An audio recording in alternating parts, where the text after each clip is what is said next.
I remember one of my first jobs as a freelance filmmaker, photographer, commercial, whatever. I had to do this like video job for a toilet paper company. Long story.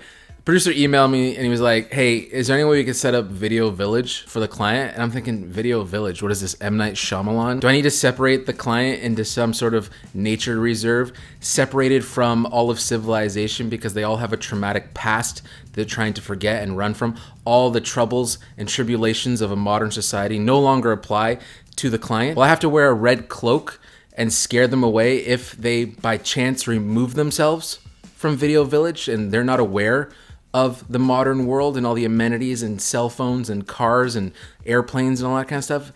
Is that Video Village? No, of course that's not Video Village. Video Village is just a place for the client to sit and see all of your terrible work in real time. And it's an aspect of being a commercial video maker and even photographer, which we'll talk about, that is always annoying. It's always this terrible thing that you have to set up. And truly it has more pros than cons in the grand scheme of things. But since those days, like if we're talking 5-6 years ago, I always now have to set up some sort of Video Village, which is just a client monitoring solution on set. Now, previously, the way that I would get around this is I would take a small monitor, like a 5-inch, 7-inch monitor, put it in a little handle and put it on a wireless transmitter, and the client can just sort of hang on to that. Producer can hang on to it, director can hang on to it, and we call that a director's monitor. So it's just a nice little simple, clean setup. And even when I'm doing photography, I'll still throw an HDMI transmitter on my camera just so the client can see things that are happening in real time. It saves you the headache in post of them having a whole bunch of feedback because they're there, they're seeing what you see. And look, there's two sides to it. The other side of it is they can pixel peep and really, hover over your shoulder from basically anywhere and, guide you here, guide you there. I want that a little bit bigger. I want this out of frame. And it can cause a lot of headaches, but big picture, every client wants it. It's something they expect, and it's something you're probably going to have to provide to a client at some point. Now, we've rented stuff in the past, like an Atomos Sumo, SmallHD makes some nice monitors, and that's fine. You can obviously rent gear if it's out of your price bracket, but the thing I always think about is if I want something for a shoot like this, I don't want to rely on a rental house. So if I get called tomorrow to go to a shoot, I can't be stressed thinking, oh my God, I got to get a monitor, I got to get this. I really like owning the gear and having the gear that I need. And so I was always looking for a nice big monitor that I can put on set as a Video Village for clients, but I was always just priced out of it. I didn't want to spend thousands and thousands of dollars. Like a lot of these monitors can push $3,000-$4,000. And so it's always like, yeah, if we need a big one, we'll rent it. Otherwise, let's just use the little guy again. So when OSEE reached out to me and I saw this monitor, I was like, hey, this is literally the solution that I've been waiting for. And it's a solution I can finally recommend to you guys that isn't my sort of janky little small setup director's monitor. This is a semi-affordable option now that we have for clients to really wow them and make them feel special by giving them their own nice 21.5-inch monitor. Now, this is still a luxury item within the production space. This isn't something that's a make or break for any freelance filmmaker or production studio, whatever. This is just something that's very nice to have, and once you do have one, you see all the benefits that we talked about of a client being able to be tucked away in the corner. They're not breathing over your shoulder. They can sit there and watch the things that are happening so that when you get into the edit, they're not over your shoulder again, breathing down your neck, being like, why was this here? Why was the car there? Why is the license plate on that vehicle? We didn't want that license plate. Well, hey, guess what? You were sitting there at that nice big 21-inch monitor. You can pick all that stuff out as we're shooting, and you can't come to me now and say that there's an issue because I gave you all the tools. I gave you what you could see. What you see is what you get. So I've been using this monitor for like a month now, and honestly, I don't have any major nitpicks with it. If anything, it's mostly all positive. We'll talk about a few things that I thought were kind of weird. I've used it for simple things like a YouTube video just so I can see myself and play around with it in the studio. I've also used it in the studio for a client job, and so I had to do this green screen gig, and the client wanted to be able to see themselves on camera while they were talking to camera. So I just set up the monitor right beside the camera so they can make sure they were looking nice and everything that they wanted was in frame, and they just wanted to see mostly their appearance while on camera, which is a huge bonus for a monitor like this because it's big. If I just had that little guy, I know, and I've had this issue in the past, I know they'll be staring at that monitor being like, oh, I don't know if is my shirt okay? Do I have boogers in my nose? Like all that kind of stuff. So when you have a nice big monitor, they can sit there, they can watch themselves. It's very, very convenient and very, very nice. Now to put this field monitor to the test, I brought it into the field in an actual field test in a field.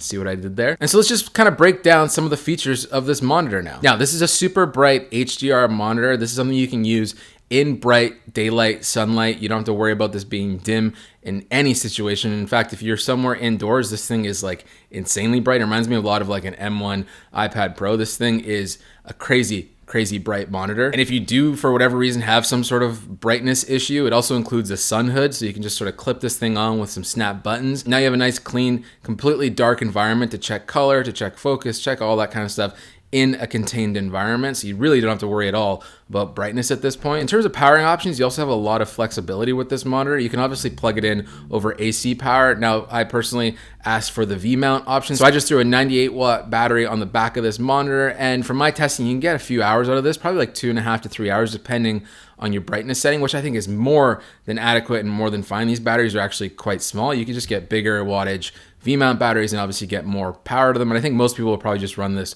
over AC. But if you're literally in the field like we were with this field test, throw a V-mount on the back and you're pretty much good to go. And they have other battery options as well. Inputs and outputs are also great on this monitor. So if you're someone who shoots more SDI based cameras like Alexas, Red Komodos and stuff, you are covered with everything that you need here. I'm personally someone who usually shoots HDMI, and I also use wireless HDMI transmitter. So I just threw a Hollyland Mars 400S Pro on the back of the monitor and then one on my camera itself right over HDMI, and had absolutely no issues with connectivity. So, and even on the auto front, you've got like a 3.5mm port, and the thing also has built-in speakers too. So you can monitor the source audio from whatever you're shooting on your camera from the monitor itself. So if the client is sitting there and you have a feed going from video, you're also able to give them a feed of audio. Now, when it comes to the user interface, this is where budget monitors usually show that they are budget. There's nothing particularly wrong with the interface on this, but don't expect something as nice as like a Blackmagic Video Assist or anything from Atomos. This is your very basic,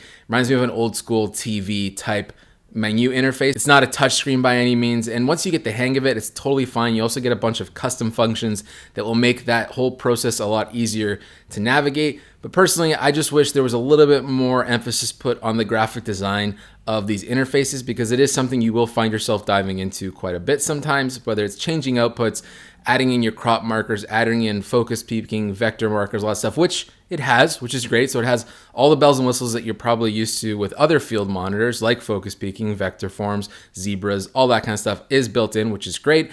I just wish the interface was a little bit nicer. I'm not someone that's scientific when it comes to color and all that kind of stuff on field monitors. I usually look at waveforms and all that kind of stuff just to make sure exposure is right.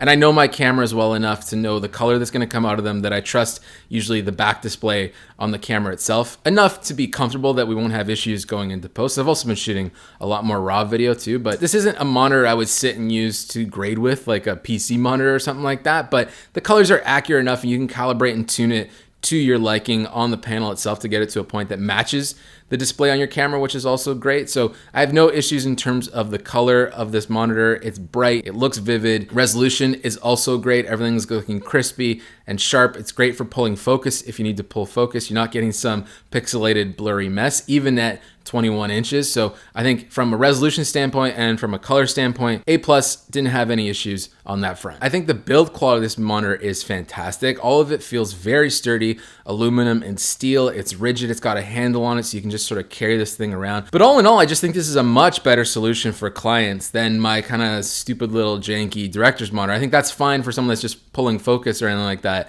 But if you really want to wow a client and, you know, justify the budget that you're shooting on or something like that, this is one of those things like a matte box also, where you just add this to your production toolkit and it really just puts the client at ease and makes them feel comfortable that they are in good hands. Even if they're not, at least the illusion is there that you know what you're doing. Again, that whole comfort feeling for the client is extremely important for making them feel like they have the confidence in you to pull off their vision, your vision, whatever it is. Having a nice video village is all part of that experience. So if you're looking for a bright, large, affordable field monitor, I honestly can't recommend these OSEE monitors enough. Definitely check out some of their other products too. They don't just make giant field monitors, they also have smaller ones too that I'm also interested in checking out, because like I said, the build quality is really nice. The quality of the image is also great. And I really don't have much nitpicks for it other than a bit of the graphic interface for the menu. But I mean, that's a small thing that you get used to like that. But that brings us to outro time, and I've got a nice little CD here for you.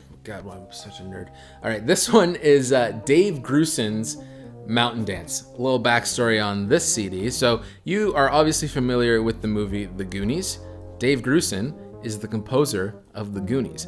I listen to this CD at least once or twice a week. It's this kind of like I don't know, instrumental, smooth jazz. It sounds like music you'd probably hear at like a strip mall on a Tuesday at like 3 p.m. or like you're at a 99-cent store or something like that, or a drugstore. You know, that just sort of like easy listening, not quite music, but just like, oh, I like how this sounds. I'll never know the name of the song and I'll never Shazam it or be able to find it. That's what this CD is. I'm playing a little bit of it right now, but Dave Grusin, absolute legend in the jazz smooth listening scene, if you're into that scene like me, and also a great composer. Goonies, On Golden Pond, a whole bunch of stuff. John Williams and Dave Grusin are also friends, and if you like this type of music, listen to John Williams' hook score. There's a song on there, I'm not even gonna name it. It sounds exactly like a Dave Grusin track, and that is actually what originally put me down this path of Dave Grusin. So if you like easy, smooth listening, and also, come on, look at this cover.